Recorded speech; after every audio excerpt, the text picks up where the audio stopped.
নমস্কাৰ বন্ধুসকল, স্বাগতম জনাইছো আপোনালোকক আকৌ আমাৰ channel latest jobs and updates. আশা কৰো সকলোৱে ভালে আছে। আজি মই আপোনালোকক বৰ্তমান চলি থকা মাহৰ বৃহৎ নিযুক্তিৰ বিষয়ে ক'ব ওলাইছো, য'ত বিভিন্ন ধৰণৰ পোষ্ট আছে। আপোনালোকে ক্লাছ 10-12 পৰা আৰম্ভ কৰি গ্ৰেজুৱেট ডিগ্ৰী লৈকে। সো আপোনালোকে ভিডিঅ'টো স্কিপ নকৰি শেষলৈকে চাব কি পোষ্ট আছে আৰু আপোনালোকে কোনে কোনে এপ্লাই কৰিব পাৰিব। গোটেইবোৰ পোষ্টৰ বিষয়ে ডিটেইলছত ক'ম মই। সো আপোনালোকে ভিডিঅ'টো স্কিপ নকৰি শেষলৈকে চাব। সো আৰু দেৰি নকৰি ভিডিঅ'টোলৈ আগবাঢ়ো। আজিৰ প্ৰথম ভেকেন্সিটো আহিছে SSC CGL ৰিক্ৰুটমেণ্ট 2024 বিষয়ে, যেটো আপোনালোকে অনলাইন এপ্লাই কৰিব লাগিব 1727 পোষ্টৰ কাৰণে। আৰু পোষ্টটো আহিছে ষ্টাফ সিলেকশন কমিশন SSC ৰ ফালৰ পৰা। আৰু ইয়াৰ লাষ্ট ডেট হ'ল 24 তাৰিখ 7 মাহ 2024 লৈকে। আৰু নেম অফ পোষ্ট ইয়াতে দিয়া আছে। ফাৰ্ষ্ট পোষ্টটো হ'ল এছিষ্টেণ্ট সেকশন অফিচাৰ, এটো মিনিষ্ট্ৰি চেন্ট্ৰেল সেক্ৰেটাৰিয়েট সাৰ্ভিসৰ আন্ডাৰত আহিব। আৰু ইয়াৰ এজ লিমিটটো হ'ল 20 বা 30 ইয়াৰ্ছৰ লৈকে। তাৰপিছত সেকেণ্ড নম্বৰ পোষ্টটো হ'ল এছিষ্টেণ্ট সেকশন অফিচাৰ, এটো মিনিষ্ট্ৰি ইন্টেলিজেন্স ব্যুৰ আন্ডাৰত আহিব।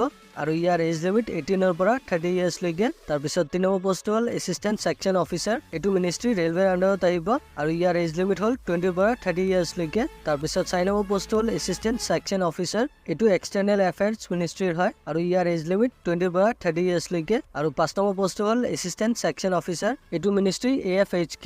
আৰু ইয়াৰ এজ লিমিট 20 পৰা 30 ইয়াৰ্ছ লৈকে। তাৰপিছত 6 নম্বৰ পোষ্টটো হ'ল এছিষ্টেণ্ট সেকশন অফিচাৰ, আৰু এটো ministry electronics and information technology. আৰু ইয়াৰ এজ লিমিট 18 পৰা 30 ইয়াৰ্ছ লৈকে। তাৰপিছত 7 নম্বৰ পোষ্ট হ'ল এছিষ্টেণ্ট সেকশন অফিচাৰ, এটো মিনিষ্ট্ৰি আদাৰ মিনিষ্ট্ৰি ডিপাৰ্টমেণ্ট অৰ্গেনাইজেশ্যনৰ আন্ডাৰত। আৰু ইয়াৰ এজ লিমিট হ'ল 18 পৰা 30 ইয়াৰ্ছ লৈকে। আৰু 8 নম্বৰ পোষ্ট হ'ল ইন্সপেক্টৰ অফ ইনকাম টেক্স, এটো মিনিষ্ট্ৰি CBDT আন্ডাৰত আহে। আৰু এজ লিমিট ইয়াতে দিয়া আছে 18 পৰা 30 ইয়াৰ্ছ লৈকে। আৰু 9 নম্বৰ পোষ্ট হ'ল ইন্সপেক্টৰ চেন্ট্ৰেল এক্সাইজ, আৰু এটো মিনিষ্ট্ৰি CBIC ৰ আন্ডাৰত আহে। আৰু এজ লিমিট ইয়াতে দিয়া আছে 18 পৰা 30 ইয়াৰ্ছ লৈকে। আৰু 10 নম্বৰ পোষ্টটো হ'ল ইন্সপেক্টৰ প্ৰিভেন্টিভ অফিচাৰ, আৰু এটো মিনিষ্ট্ৰি CBIC ৰ আন্ডাৰত আহে।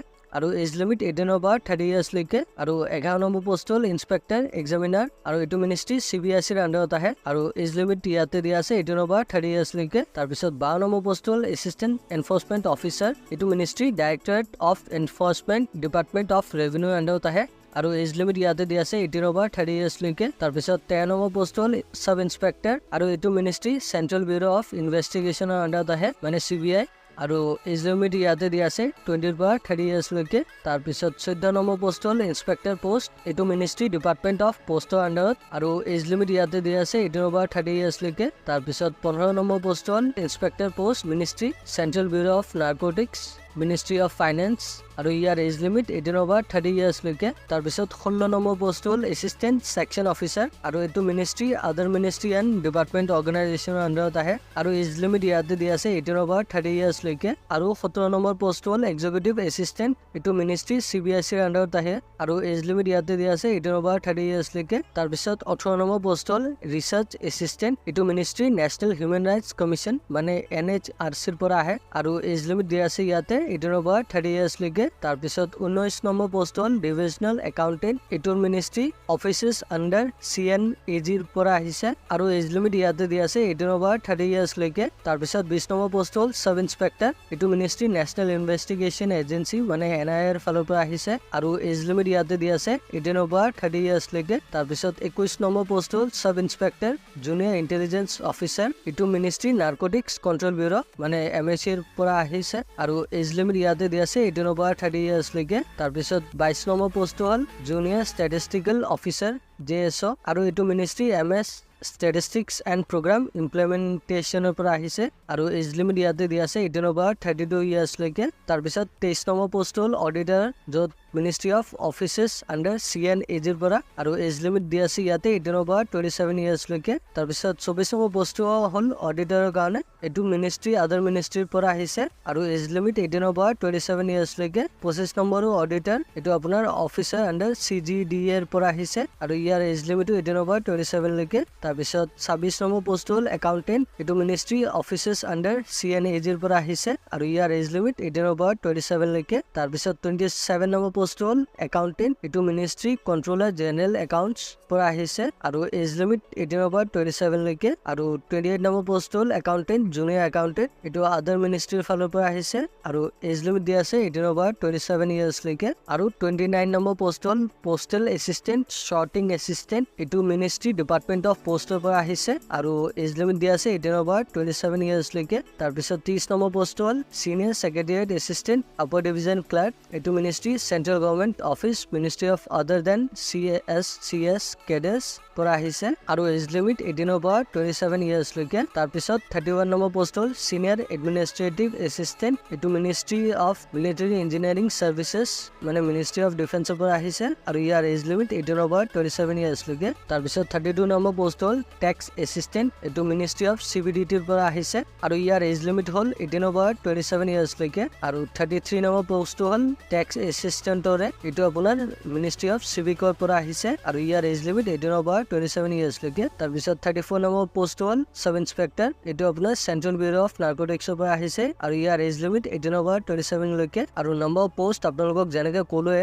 17,727টা পোষ্ট আছে। চ' আপোনালোকে যদি এলিজিবল হয় তেনেহ'লে সোনকালে এপ্লাই কৰি দিব, কিয়নো পোষ্ট বহুত কেইটা ওলাইছে। চ' আপোনালোকৰ ওপৰত দিয়া যিকোনো এটা বিভাগৰ কোৱালিফিকেশ্যন যদি মিলে তেনেহ'লে আপোনালোকে সোনকালে এপ্লাইটো কৰি দিব। আৰু এজ ৰিলেক্সেশ্যন ইয়াতে দিয়া আছে কেটেগৰী ৱাইজ। আপোনালোকৰ SC ST হ'লে 5 ইয়াৰ্ছৰ ৰিলেক্সেশ্যন পাব আৰু OBC হ'লে 3 ইয়াৰ্ছৰ ৰিলেক্সেশ্যন পাব আৰু PWD আনৰিজাৰ্ভ হ'লে 10 ইয়াৰ্ছৰ ৰিলেক্সেশ্যন পাব আৰু PWD OBC হ'লে 13 ইয়াৰ্ছৰ ৰিলেক্সেশ্যন পাব আৰু PWD SC ST হ'লে 15 ইয়াৰ্ছৰ ৰিলেক্সেশ্যন পাব। আৰু এডুকেশ্যনেল কোৱালিফিকেশ্যন ইয়াতে দি আছে জুনিয়ৰ ষ্টেটিষ্টিকেল অফিচাৰৰ কাৰণে আপোনালোকৰ বেচেলাৰ ডিগ্ৰী থাকিব লাগিব যিকোনো ছাবজেক্ট লৈ ৰেকগনাইজ ইউনিভাৰ্চিটিৰ পৰা আৰু লগতে 60% মাৰ্কছ থাকিব লাগিব মেথমেটিক্স 12 ষ্টেণ্ডাৰ্ড লেভেলৰ মানে ক্লাছ 12ত, অথবা আপোনালোকৰ বেচেলাৰ ডিগ্ৰী থাকিব লাগিব যিকোনো ছাবজেক্ট লৈ statistics as one of the subject at degree level মানে statistic এটা সাবজেক্ট থাকিব লাগিব ডিগ্ৰী লেভেলত আৰু statistical investigator grade 2 ৰ কাৰণে আপোনালোকৰ ব্যাচেলাৰ ডিগ্ৰী থাকিব লাগিব যিকোনো সাবজেক্ট লৈ আৰু statistics এটা সাবজেক্ট থাকিব লাগিব যিকোনো ৰেকগনাইজ ইউনিভাৰ্চিটিৰ পৰা আৰু লগতে আপোনালোকৰ statistics সাবজেক্টটো আপ টু 3 ইয়াৰ্ছ লৈকে থাকিব লাগিব অথবা অল 6 সেমেষ্টাৰ লৈকে গ্ৰেজুৱেচন কোৰ্সত থাকিব লাগিব। তাৰ পিছত research assistant in national human rights council commission মানে NHRC ৰ কাৰণে আপোনালোকৰ এসেনশিয়াল কোৱালিফিকেশ্যন ইয়াতে দিয়া আছে ব্যাচেলাৰ ডিগ্ৰী থাকিব লাগিব যিকোনো ৰেকগনাইজ ইউনিভাৰ্চিটিৰ পৰা। ইয়াতে দিয়া আছে মিনিমাম 1 ইয়াৰৰ ৰিসাৰ্চ এক্সপেৰিয়েন্স লাগিব যিকোনো ৰেকগনাইজ ইউনিভাৰ্চিটি অথবা ইনষ্টিটিউচনৰ পৰা আৰু লগতে ডিগ্ৰী থাকিব লাগিব ল অথবা হিউম্যান ৰাইটছত যিকোনো ৰেকগনাইজ ইউনিভাৰ্চিটিৰ পৰা। আৰু বাকিবোৰ পোষ্টৰ কাৰণে আপোনালোকৰ ব্যাচেলাৰ ডিগ্ৰী থাকিব লাগিব ৰেকগনাইজ ইউনিভাৰ্চিটিৰ পৰা মানে বাকি আৰু যিমান কেইটা পোষ্ট কলো এতিয়াৰ বাহিৰে সেই গোটেই কেইটা পোষ্টৰ কাৰণে আপোনালোকৰ অকল ব্যাচেলাৰ ডিগ্ৰী হলে হ'ব, বাকি আদাৰ কোৱালিফিকেশ্যন নালাগে ইমান। সো আপোনালোকে যদি অনলি ব্যাচেলাৰ ডিগ্ৰী গ্ৰেজুৱেট হয় সো আপোনালোকে আদাৰ পোষ্টবোৰৰ কাৰণে এপ্লাই কৰি দিব পাৰিব। আৰু লগতে ইয়াতে দি আছে আপোনালোকে যদি বৰ্তমান ফাইনেল ইয়াৰত এপিয়াৰিং মানে ফাইনেল ইয়াৰত পঢ়ি আছে গ্ৰেজুৱেচন তেনেহ'লে তথাপিও আপোনালোকে এপ্লাই কৰিব পাৰিব, কিন্তু আপোনালোকৰ এসেনশিয়াল কোৱালিফিকেশ্যন 1 তাৰিখ 8/2024 ভিতৰত অথবা আগত হ'ব লাগিব। আৰু এপ্লিকেশ্যন ফি ইয়াতে দি আছে জেনেৰেল OBCৰ কাৰণে 100 rupees এটা পেমেন্ট কৰিব লাগিব আৰু SC ST ওমেন অথবা এক্স সাৰ্ভিসমেনৰ কাৰণে 1 পইচাও পেমেন্ট দিব নালাগে। আৰু পেমেন্ট মোড ইয়াতে দি আছে আপোনালোকৰ ডেবিট ক্ৰেডিট কাৰ্ড অথবা SBI চালান অথবা SBI নেট বেংকিংৰে পেমেন্টটো কৰি দিব পাৰে। আৰু ইয়াতে আমাৰ নৰ্থ ইষ্টাৰ্ণ ৰিজনৰ কাৰণে কেইটামান এক্সামিনেশ্যন চেণ্টাৰ দিয়া আছে, মই কেইটামান কৈ দি আছো বাকি আপোনালোকে ভিডিঅ'টো পজ কৰি চাই ল'ব। আমাৰ অসমৰ কাৰণে ডিব্ৰুগড়, গুৱাহাটী, দিছপুৰত আৰু যোৰহাট, শিলচৰ এইকেইটা স্থানত এক্সামিনেশ্যন চেণ্টাৰটো হ'ব। সো আপোনালোকে এইকেইটা স্থানত যদি কোনোবা নিয়াৰ বাই থাকে তেনেহ'লে এইকেইটা স্থানত এক্সামিনেশ্যন চেণ্টাৰটো সিলেক্ট কৰি ল'ব। আৰু ইয়াৰ ষ্টাৰ্টিং ডেটটো হ'ল 24 জুনৰ পৰা ষ্টাৰ্ট হৈছে আৰু ইয়াৰ লাষ্ট ডেটটো হ'ল 24 জুলাইলৈকে। আৰু date of SSC CGL tier 1 examination আপোনালোকৰ ছেপ্টেম্বৰ অথবা অক্টোবৰ 2024 ভিতৰত হ'ব আৰু date of tier 2 examination CBE আপোনালোকৰ ডিচেম্বৰ। তাৰপিছত সেকেন্ড নম্বৰ ভেকেন্সিটো আহিছে ইউকো বেংক ৰিক্ৰুটমেন্ট 2024 ৰ বিষয়ে, য'ত আপোনাৰ 544টা এপ্ৰেন্টাইজ পোষ্ট আছে। পোষ্টটোৰ কাৰণে আপোনালোকে অনলাইন এপ্লাই কৰিব লাগিব আৰু পোষ্টটো আহিছে ইউকো বেংকৰ ফালৰ পৰা আৰু ইয়াৰ লাষ্ট ডেট হ'ল 16 তাৰিখ 7/2024 লৈকে। আৰু নেম অফ পোষ্ট ইয়াতে দিয়া আছে যেনেকে ক'লে এপ্ৰেন্টাইজৰ পোষ্ট হয় আৰু নম্বৰ পোষ্ট 544টা পোষ্ট আছে আৰু কেটেগৰী ৱাইজ ভেকেন্সি ইয়াতে দিয়া আছে। আপোনালোকৰ SC হ'লে 82টা পোষ্ট, ST হ'লে 37টা, OBC হ'লে 106টা আৰু EWS হ'লে 41টা পোষ্ট আৰু UR মানে জেনেৰেল হ'লে 278টা পোষ্ট। আৰু নম্বৰ পোষ্ট পাৰ্টিকুলাৰলি অসমৰ কাৰণে 24টা পোষ্ট আছে আৰু ষ্টিপেণ্ড মানে দৰমহা 15,000 per month কৈ পাব। আৰু এজ লিমিট ইয়াতে দিয়া আছে মিনিমাম 20 ইয়াৰ্ছৰ পৰা মেক্সিমাম 28 ইয়াৰ্ছৰ ভিতৰত হ'ব লাগিব 1 তাৰিখ 7/2024 ভিতৰত। আৰু আপোনালোকৰ ডেট অফ বাৰ্থ 27/19 1996 পৰা 17/2004 ভিতৰত হ'ব লাগিব আৰু লগতে এজ ৰিলেক্সেশনো পাব ইয়াতে ক্যাটেগৰি ওয়াইজ দিয়া আছে আপোনালোকৰ SC ST হলে 5 ইয়াৰ্ছৰ ৰিলেক্সেশন পাব OBC হলে 3 ইয়াৰ্ছৰ ৰিলেক্সেশন পাব আৰু PWBD আনৰিজাৰ্ভ হলে 10 ইয়াৰ্ছৰ ৰিলেক্সেশন পাব আৰু PWBD OBC হলে 13 ইয়াৰ্ছৰ ৰিলেক্সেশন পাব আৰু PWBD SC ST হলে 15 ইয়াৰ্ছৰ ৰিলেক্সেশন পাব আৰু এডুকেশনাল কোৱালিফিকেশন ইয়াতে দিয়া আছে আপোনালোকৰ গ্ৰেজুৱেট ডিগ্ৰী থাকিব লাগিব যিকোনো ৰেকগনাইজ ইউনিভাৰ্চিটি অথবা ইনষ্টিটিউটৰ পৰা আৰু টেষ্ট অফ লোকেল ল্যাঙ্গুৱেজ ইয়াতে দিয়া আছে আপোনালোকে যেটো ষ্টেটৰ পৰা এপ্লাই কৰিব বিচাৰে যেনেকৈ আপোনালোকে অসমৰ পৰা ট্ৰেইনিং সিটছৰ কাৰণে এপ্লাই কৰিব বিচাৰে তেনেহলে আপোনালোকৰ ভালকে ৰিডিং ৰাইটিং স্পিকিং জানিব লাগিব লোকেল ল্যাঙ্গুৱেজ মানে আমাৰ অসমীয়া ল্যাঙ্গুৱেজ তেতিয়াহে আপোনালোকে প্ৰেফাৰেন্স পাব আৰু ইয়াৰ ষ্টাৰ্টিং ডেট হ'ল 2 জুলাই পৰা ষ্টাৰ্ট হৈছে আৰু ইয়াৰ লাষ্ট ডেট হ'ল 16 জুলাই লৈকে তাৰ পিছত 3 নম্বৰ ভেকেন্সিটো আহিছে মাজুলী কলেজ ৰিক্ৰুটমেন্ট যত আপোনাৰ assistant professor junior assistant and library এসিস্ট্যান্টৰ পোষ্ট আছে আৰু পোষ্টটো আহিছে মাজুলী কলেজৰ ফালৰ পৰা আৰু ইয়াৰ লাষ্ট ডেট হ'ল 16 তাৰিখ 7/5/2024 লৈকে আৰু ফাৰ্ষ্ট পোষ্ট হ'ল এসিস্ট্যান্ট প্ৰফেসৰ যত নম্বৰ পোষ্ট এটা আছে আৰু সাবজেক্ট এটো কেমিষ্ট্ৰি কাৰণে হ'ব আৰু এজ লিমিট ইয়াতে দিয়া আছে upper age limit candidate will be as per government rules and educational qualification and selection procedure will be as government office memorandum number AHE 239202168 এটো মেমোৰেন্ডাম নম্বৰটো চাই লব এইটো মেমোৰেন্ডাম নম্বৰ ওয়াইজত আপোনালোকৰ কোৱালিফিকেশন আৰু সিলেকশন প্ৰসিজাৰ হ'ব আৰু এডুকেশনাল কোৱালিফিকেশন ইয়াতে দিয়া আছে candidate must have the latest UGC norms with NEET SLATE SET or PhD degree in accordance with UGC regulation 2009 excluding the candidates who obtained off campus PhD degree মানে আপোনালোকৰ latest UGC norms থাকিব লাগিব NEET SLATE অথবা SET অথবা PhD degree থাকিব লাগিব UGC regulation 2009 ৰ ভিতৰত আৰু আপোনালোকে যদি অফ ক্যাম্পাছত PhD ডিগ্ৰী লৈছে তেনেহলে আপোনালোকে এক্সক্লুড থাকিব এটো UGC নৰ্মছৰ পৰা আৰু তাৰ পিছত ইয়াতে দিয়া আছে PRC আপোনালোকৰ তাত PRC থাকিব লাগিব আৰু লগতে আপোনালোকে প্ৰফিচিয়েন্সি থাকিব লাগিব লোকেল ল্যাঙ্গুৱেজত মানে অসমীয়া ল্যাঙ্গুৱেজত তাৰ পিছত এমপ্লয়মেন্ট এক্সচেঞ্জ ৰেজিষ্ট্ৰেচন ইয়াতে দিয়া আছে আপোনালোকৰ তাত valid employment exchange registration certificate কাৰ্ডখন থাকিব লাগিব তাৰ পিছত 2 নম্বৰ পোষ্ট হ'ল জুনিয়ৰ এসিস্ট্যান্টৰ কাৰণে যত নম্বৰ পোষ্ট এটা আছে আৰু এজ লিমিট ইয়াতে দিয়া আছে মিনিমাম 18 ইয়াৰ্ছৰ পৰা ম্যাক্সিমাম 40 ইয়াৰ্ছৰ ভিতৰত হ'ব লাগিব আৰু জেনেৰেলৰ কাৰণে 42 ইয়াৰ্ছ আৰু এক্স সাৰ্ভিসমেনৰ কাৰণে 43 ইয়াৰ্ছ আৰু OBC MOBC ৰ কাৰণে 45 ইয়াৰ্ছ আৰু SC ST ৰ কাৰণে 50 ইয়াৰ্ছ আৰু PWD ৰ কাৰণে 50 ইয়াৰ্ছ এজ অন 1/1/2024 ৰ ভিতৰত আৰু ইয়াৰ এডুকেশনাল কোৱালিফিকেশন ইয়াতে দিয়া আছে আপোনালোকৰ ব্যাচেলাৰ ডিগ্ৰী থাকিব লাগিব সায়েন্স আৰ্টছ অথবা কমাৰ্চ ষ্ট্ৰীম লৈ যিকোনো ৰেকগনাইজ ইউনিভাৰ্চিটিৰ পৰা আৰু লগতে এক্সপাৰ্টিজ থাকিব লাগিব computer typing in English and Assamese মানে আপোনালোকৰ ব্যাচেলাৰ ডিগ্ৰী থাকিব লাগিব আৰ্টছ সায়েন্স অথবা কমাৰ্চ ষ্ট্ৰীম লৈ আৰু লগতে কম্পিউটাৰ টাইপিং জানিব লাগিব ইংলিছ আৰু অসমীয়া ল্যাঙ্গুৱেজত তাৰ পিছত 3 নম্বৰ পোষ্ট হ'ল লাইব্ৰেৰী এসিস্ট্যান্ট যত নম্বৰ পোষ্ট এটা আছে আৰু এজ লিমিট ইয়াতে দিয়া আছে আপোনালোকৰ 18 ৰ পৰা ম্যাক্সিমাম 40 ইয়াৰ্ছৰ ভিতৰত হ'ব লাগিব জেনেৰেলৰ কাৰণে আৰু এক্স সাৰ্ভিসমেনৰ কাৰণে 42 ইয়াৰ্ছ আৰু OBC MOBC ৰ কাৰণে 43 ইয়াৰ্ছ আৰু SC ST হলে 45 ইয়াৰ্ছ আৰু PWD হলে 50 ইয়াৰ্ছৰ ৰিলেক্সেশন পাব এজ অন 1/1/2024 আৰু এডুকেশন কোৱালিফিকেশন ইয়াতে দিয়া আছে আপোনালোকৰ ব্যাচেলাৰ ডিগ্ৰী থাকিব লাগিব সায়েন্স আৰ্টছ অথবা কমাৰ্চ ষ্ট্ৰীম লৈ যিকোনো ৰেকগনাইজ ইউনিভাৰ্চিটিৰ পৰা আৰু লগতে কম্পিউটাৰ এক্সপাৰ্টিজ থাকিব লাগিব typing in English and Assamese তাৰ পিছত PRC ইয়াতে দিয়া আছে আপোনালোকৰ তাত পাৰ্মানেন্ট ৰেজিডেন্ট সাৰ্টিফিকেট যেটো PRC হয় সেইটো থাকিব লাগিব আৰু লগতে আপোনালোকৰ লোকেল ল্যাঙ্গুৱেজ জানিব লাগিব অথবা আপোনালোকে যদি সাৰ্ভিসত আছে তেনেহলে আপোনালোকে প্ৰপাৰ চেনেলৰ থ্ৰুত এপ্লাই কৰিব লাগিব আৰু পোষ্ট 1 ৰ কাৰণে আপোনালোকৰ ৰিলেভেন্ট গোটেইবোৰ ডকুমেন্টছ আৰু লগতে ডিমান্ড ড্ৰাফট এটা 1500 ৰুপিজৰ সেইটো আপোনালোকে প্ৰিন্সিপাল সেক্ৰেটাৰী মাজুলী কলেজত পে কৰিব লাগিব ফেভাৰত যেটো আপোনালোকে Punjab national bank Kamalabari branch Majuli college faculty development fund ইয়াতে একাউণ্ট নম্বৰ দিয়া আছে আৰু IFSC কোড দিয়া আছে আপোনালোকে এইটো একাউণ্ট নম্বৰ আৰু IFSC কোডত পেমেন্ট কৰিব লাগিব আৰু আপোনালোকৰ 15 ডেজৰ ভিতৰত এইটো এড্ৰেছত গৈ পাব লাগিব গোটেইবোৰ ডকুমেন্টছ ডেট অফ পাব্লিকেশনৰ আৰু ডেট অফ পাব্লিকেশন ইয়াতে দিয়া আছে জুলাই 16 ৰ পৰা ডেট অফ পাব্লিকেশন হৈছে আৰু পোষ্ট 2 and 3 ৰ কাৰণে আপোনালোকে ষ্টেণ্ডাৰ্ড ফৰ্ম এখন ফিল আপ কৰি সাবমিট কৰিব লাগিব গোটেইবোৰ ৰিলেভেন্ট ডকুমেন্টছৰ লগত আৰু আপোনালোকে ডিমান্ড ড্ৰাফট পেমেন্ট কৰিব লাগিব 500 ৰুপিজৰ যেটো আপোনালোকে ফেভাৰ কৰিব প্ৰিন্সিপাল সেক্ৰেটাৰী মাজুলী কলেজৰ এটো কমলাবাৰী ব্ৰাঞ্চ আপোনালোকে পাঞ্জাব নেশ্যনেল বেংক এটো ব্ৰাঞ্চত দিব লাগিব 15 ডেজৰ ভিতৰত ডেট অফ পাব্লিকেশনৰ আৰু এড্ৰেছটো ইয়াতে দিয়া আছে এটো এড্ৰেছত পঠাই দিব লাগিব প্ৰিন্সিপাল সেক্ৰেটাৰী মাজুলী কলেজ ইয়াতে PO কমলাবাৰী পিন কোড ইয়াতে দিয়া আছে ডিস্ট্ৰিক্ট মাজুলী আপোনালোকে এটো এড্ৰেছত পঠাই দিব লাগিব তাৰ পিছত 4 নম্বৰ ভেকেন্সিটো আহিছে ইণ্ডিয়ান বেংক এপ্ৰেন্টিছ ৰিক্ৰুটমেন্ট যত আপোনাৰ 1500 পোষ্ট আছে আৰু পোষ্টৰ কাৰণে আপোনালোকে অনলাইন এপ্লাই কৰিব লাগিব আৰু পোষ্টটো আহিছে ইণ্ডিয়ান বেংকৰ ফালৰ পৰা আৰু ইয়াৰ লাষ্ট ডেট হ'ল 31/7/2024 লৈকে আৰু নেম অফ পোষ্ট যেনেকে ক'লোৱে এপ্ৰেন্টাইছৰ পোষ্ট আছে আৰু নম্বৰ অফ পোষ্ট 1500 পোষ্ট আছে আৰু কেটেগৰী ৱাইজ ভেকেন্সি ইয়াতে দিয়া আছে এসসি হলে 255 টা পোষ্ট এসটি ৰ কাৰণে 77 টা পোষ্ট ওবিসি ৰ কাৰণে 351 টা পোষ্ট ইডব্লিউএছ ৰ কাৰণে 137 টা পোষ্ট আৰু ইউআৰ মানে জেনেৰেলৰ কাৰণে 680 টা পোষ্ট আৰু number of post in Assam মানে পাৰ্টিকুলাৰলি অসমৰ কাৰণে 29 টা পোষ্ট আছে আৰু ষ্টিপেন্ড মানে মান্থলি স্যালাৰি